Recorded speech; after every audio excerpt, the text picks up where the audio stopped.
इस क्लास में हम नोटपैड के बारे में ही जानेंगे। नोटपैड दरअसल एक टेक्स्ट एडिटर सॉफ्टवेयर होता है जो कि इनबिल्ट आता है हर विंडो के साथ।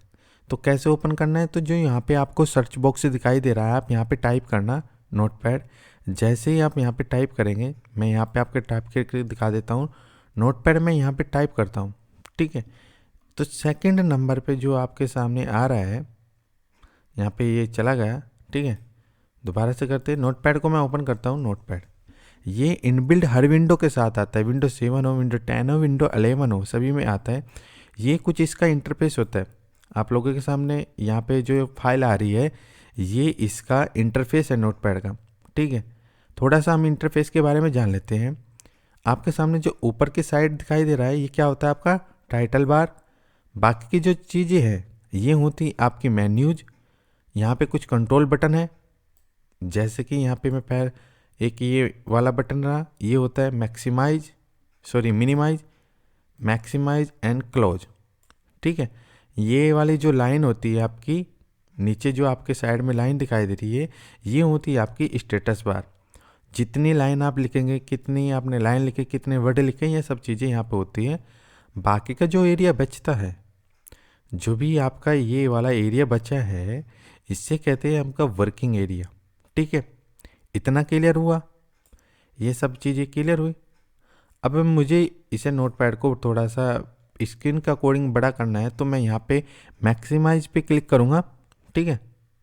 अब दरअसल ये जो चीज़ें होती है यहाँ पे वर्किंग एरिया में, आप यहाँ पे किसी फाइल को बनाकर सेव करने में ही, मतलब आप चाहो तो कोई प्रोग्राम बना सकते हो, कोई छोटी मोटी वेबसाइट बना सकते हो, छोटा मोटा प्रोग्राम एडिटर सॉफ्टवेयर होता है। इसका ज़्यादातर यूज इसी में भी किया जाता है। बाकी लोग यूज इसके लिए फाइल को सेव करने के लिए, इंफॉर्मेशन को सेव करने के लिए यहाँ पे यूज करते हैं ना। जैसे यहाँ पे कुछ चीज़ें लिख दी भी गई है, जैसे इसका अधिकतर यूज टेक्स्ट फाइल को बनाने के लिए किया जाता है। नोटपैड डॉक्यूमेंट बनाने के लिए सरल उपयोग यह टूल है। आप इसका आसानी से यूज कर सकते हैं, सिंपल है, इंटरफेस भी काफ़ी इजी है, ठीक है। आप इसका यूज कर सकते हैं आराम से। आप यहाँ पे जो मेन्यूज के बारे में जान लेते हैं। सबसे पहले यहाँ पे कितनी मेन्यूज है? हमारे सामने 5 मेन्यूज है। पहले होती file, edit, format, view and help, ठीक है। तो सबसे पहले हम फाइल के बारे में ही जानेंगे, फिर उसके बाद हम एडिट के बारे में जानेंगे, फॉर्मेट के बारे में जानेंगे, व्यू के बारे में जानेंगे, सबके बारे में धीरे धीरे जानेंगे, ठीक है। अब फाइल के अंदर जाते हैं। फाइल के अंदर कुछ चीज़ें दिखाई दे रही है। देखो, नोटपैड के अंदर एक खास बात भी है। मैं इसका यहाँ पे स्क्रीनशॉट ले लेता हूँ। स्क्रीनशॉट लेने के लिए अगर आप चाहते, किसी भी विंडो में स्क्रीनशॉट लेना चाहते, विंडो प्लस शिफ्ट, अगर आप ये एक साथ की दबाएंगे तो आप स्क्रीनशॉट आराम से ले लेंगे, ठीक है, कोई दिक्कत। हालांकि ये आप नोट जो चीज़ें है, ये जो चीज़ें हैं, सबसे पहले आता है यहाँ पे आपका फाइल, ठीक है। ये वाला होता है न्यू फाइल। न्यू फाइल का क्या काम होता है? मान लें की बात है कि जो चीज़ें मैं यहाँ पे, ये चीज़ मैंने लिखा है, टेक्स्ट है ना, मुझे लगता है कि भाई ये मैंने जो लिख लिया है, ये तो कंप्लीट हो गया, मुझे चाहिए कि दूसरी फाइल ओपन करना। आप इसे यहाँ पे न्यू फाइल ले सकते हैं। अब यहाँ पे आपके सामने एक पॉपअप बॉक्स आया, ये अलर्ट भी कह सकते हैं आप इसे। अलर्ट के साथ कुछ 3 बटन है, एक ऊपर की साइड है, ठीक है। तो पहले हम एक एक के बारे में जान लेते हैं। ये काफ़ी इंपॉर्टेंट हो जाता है आजकल तो। हर एक कॉम्पिटिटिव जो गवर्नमेंट के एग्ज़ाम होते हैं उनमें तो कंप्यूटर आता ही है। पहला होता है सेव। जो चीज़ें आपने यहाँ पे लिखी है, ये जो चीज़ें आपने लिखी है, अगर आपके लिए इम्पोर्टेंट है तो आप इसे सेव पे क्लिक कीजिए, ठीक है। अगर ये जो चीज़ें आपने लिखी है ये आपके लिए इम्पोर्टेंट नहीं है, लगता है कि भाई मैं तो इसे ऐसे ही यूज़ कर रहा था, गलती से लिख गया, या आप चाहते हैं कि भाई मुझे नहीं सेव करना, तो आप डू नोट पे सेव कीजिए। तीसरी चीज़ लगता है, तीसरा जो ऑप्शन कहता है कि भाई जो चीज़ें आप लिख रही है, आपका अगर आपको लगता है कि ये आधा अधूरा है, आपको और भी काम करना है, तो आप यहाँ पे इस पर कैंसिल पे क्लिक कीजिए, ठीक है। अगर आप चाहते हैं कि भाई मुझे इन चीज़ों का यूज नहीं करना है, तो आपके सामने जो कैंसिल बटन है, आप इस पर क्लिक कीजिए, ऑटोमेटिक डिलीट हो जाएगा। अब आपकी मर्जी है कि आप क्या चूज करना चाहते हैं, ठीक है। अभी के लिए मैं इसे डू नॉट सेव पे क्लिक करता हूँ, ठीक है। अब यहाँ पे जो फाइल है, ये न्यू फाइल है, पहले वाली फाइल डिलीट हो चुकी है। मैं यहाँ पे टेक्स्ट लिख लेता हूँ कुछ, ठीक है। अब यहाँ पे मैं यहाँ पे कुछ भी लिख सकते हैं, आपकी जो मर्जी। मैं अभी हेलो लिख के दिखा रहा हूँ। दूसरा जो ऑप्शन है उसके बारे में जानकारी ले लेते हैं। यहाँ पे आता है न्यू विंडो, ठीक है। अभी जो मैंने हेलो लिखा है मैं इसे सेव करता हूँ, ठीक है। सेव करना ज़रूरी है, आप इसे किसी भी नाम से सेव कीजिए। मैंने इसे ओप्पो के नाम से सेव कर लिया। कहाँ पे सेव हो रहा है आप यहाँ पे देखो। बाजी दफ़े आप क्या होता है कि आप फाइल को सेव कर लेते हो, आपका जो लोकेशन होगी, आपने जिस फोल्डर में सेव किया होगा वो ऊपर दिखाई दे रहा है। ये बता रहा है कि आपका जो पीसी के अंदर एक डेस्कटॉप नाम का फोल्डर है, उसके अंदर ये चीज़ें हैं। पहले से कौन सी चीज़ें हैं, ये वाली फाइल है। अब आप जो चीज़ें यहाँ पे सेव करोगे, ये वाली आपकी जो फाइल का नाम यहाँ पे होगा वो ऑटोमेटिक यहाँ पे होगी, ठीक है। ये दिखाएंगे आपको। तो यहाँ पे मैंने ओप्पो नाम का टाइप कर लिया, ओके, सेव हो गया। अब ये चीज़ें कहाँ गई, डेस्कटॉप पे आता हूँ। डेस्कटॉप पे बहुत सारी फाइल है। अभी जो आपके सामने दिखाई दे रहा था उसमें ये वाला ओनली ऑप्शन दिखाई दे रहा था, एक फोल्डर। अभी ये ओप्पो नाम से आ गई, क्योंकि हमने यहाँ पे जो फाइल बनाई है वो ओप्पो के नाम से है, ठीक है। ओपन कर लेते हैं फिर से इसे मैं न्यू विंडो पे क्लिक करता हूँ। अब आप यहाँ पे देखो, एक विंडो तो हमारी ऑलरेडी ये रही, ठीक है ना। एक विंडो तो हमारी ये रही, दूसरी विंडो ये रही। अगर आपको लगता है कि दो विंडो पे काम करना है, वो होता नहीं क्या, एक बुक होती है, उसके दो पेज होते हैं। तो आप चाहते कि भाई कुछ इस प्रकार ओपन करना, कस्टमाइज आप अपने अनुसार कर सकते हैं, जैसा आपको अच्छा लगे। मुझे अभी ऐसे इस प्रकार करना है तो भाई मैं इसे ऐसे कर लेता हूँ ना। इसके अंदर कुछ चीज़ें लिखी है, आप इसके अंदर आराम से इसमें से देख के यहाँ पे लिख सकते हो। तो जैसे बुक के पेज होते, तो यहाँ पे दो विंडो कैसे हुई। पहली जो विंडो है आप यहाँ पे देखो, ये वाली विंडो अलग है, ये वाली विंडो अलग है। आप जो इसमें काम करेंगे वो बिल्कुल सेपरेट होगा, जो इसमें काम करेंगे वो बिल्कुल सेपरेट होगा, दोनों का नाम अलग होगा। अभी यहाँ पे इसका नाम ओप्पो नाम से है। आप जैसे ही ये जो विंडो न्यू ली है, आप जिस हिसाब का काम करेंगे उस हिसाब से आप नाम टाइप कर लो, ठीक है। आसान है। आगे बढ़ते हैं।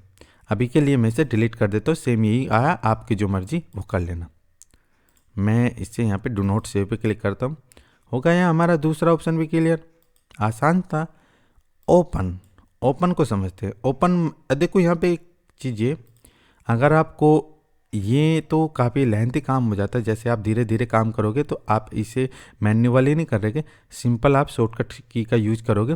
तो यहाँ पे बराबर में शॉर्टकट कीज भी लिखी है, आप याद कर लेना, आसानियत होगी आपको काम करने में। आगे शॉर्टकट कीज का ही ज़माना है, ठीक है। अब जो चीज़ें हैं ये सेव है। मैं यहाँ पे एक न्यू विंडो लेता हूँ, ठीक है। अब मैं इसे डिलीट कर देता हूँ। वो डिलीट कैसे होगा, क्योंकि वो ऑलरेडी सेव है। मुझे लगता है जो ये ओप्पो वाली फाइल है, आप यहाँ पे देखो, एक हमारे पास फाइल है ओप्पो वाली फाइल।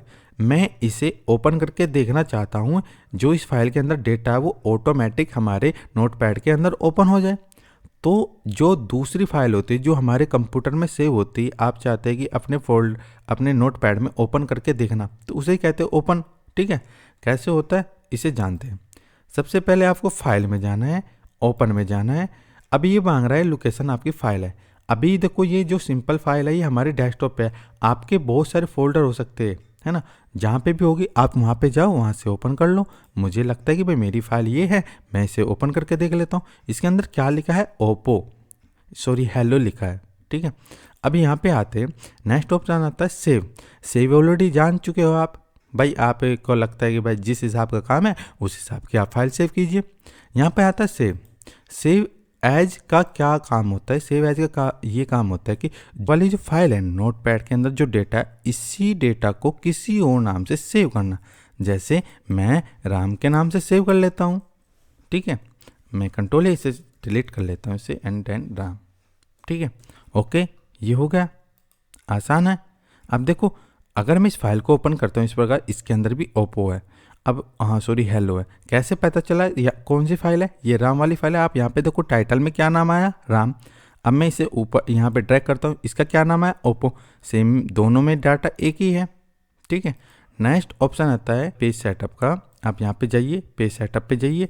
पेज सेटअप के अंदर जो भी आपका प्रिंटर के अंदर पेज लगा होगा उसका मार्जिन के बारे में यहाँ पे जानकारी मिली है। अभी आप ये मानिए आपके प्रिंटर के अंदर पेज लगा है। अब आप चाहते हैं कि जो भी आपका डेटा है वो ऊपर से नीचे को थोड़ा सा सड़क जाए, या लेफ्ट से थोड़ा सा सड़क जाए, या राइट से थोड़ा सा सड़क जाए, या नीचे से थोड़ा सा ऊपर की ओर सड़क जाए, है ना।